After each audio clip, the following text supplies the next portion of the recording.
He couldn't shake off the feeling of being trapped. He spent the entire night thinking about his next move, trying to come up with a convincing story about a store that never existed. His mind racing, he wondered how he would manage to fool the pastor and his sister. The weight of his deception was crushing him, and he knew he had to think fast before things spiraled out of control. Jimmy's desperation grew as he searched for a store that sold luxury bells and church items. He finally found one and approached the owner with a proposition. "I need you to tell a lie for me," Jimmy said, offering a substantial sum of money. "I'll bring 2 people here, and I need you to confirm that I bought a bell from your store." The seller's expression turned stern.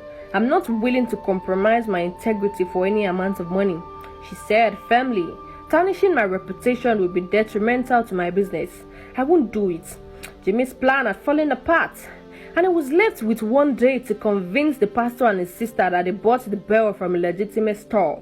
Panic set in as he realized he was running out of options.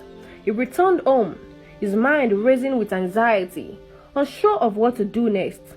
The weight of his deception was crushing him, and he felt trapped in his own web of lies.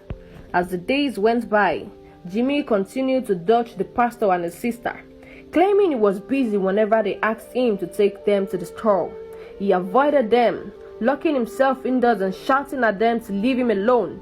A week passed, and Jimmy's evasiveness only grew. The pastor sensed that Jimmy was hiding something, and he decided to take matters into his own hands. He embarked on a 3-day fast, praying fervently for divine intervention to uncover the truth about the bell's origin.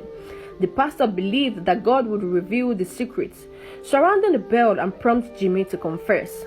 As the pastor prayed, he felt a sense of conviction that something would soon unfold, exposing Jimmy's deception and revealing the mysterious truths behind the cursed bell.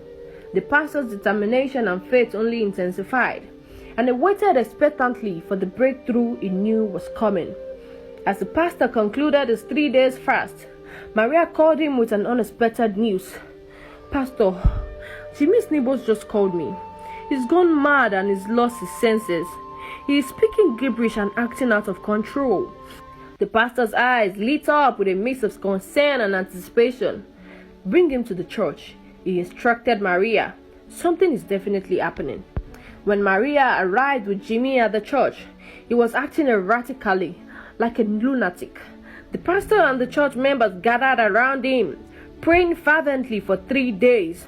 The first day passed, with no sign that he was getting better or even going to recover. The second day also passed, and they continued the prayer session, pleading to God to heal Jimmy, and he never seemed to get better. On the 3rd day, at about 12 p.m., as the prayers reached a crescendo, Jimmy suddenly snapped out of his madness. He looked around, confused, and as he recognized his sister, he looked up to her and asked in confusion, "What am I doing here? How did I get here, sister?" The pastor's eyes locked onto Jimmy's, filled with a deep understanding. "Jimmy,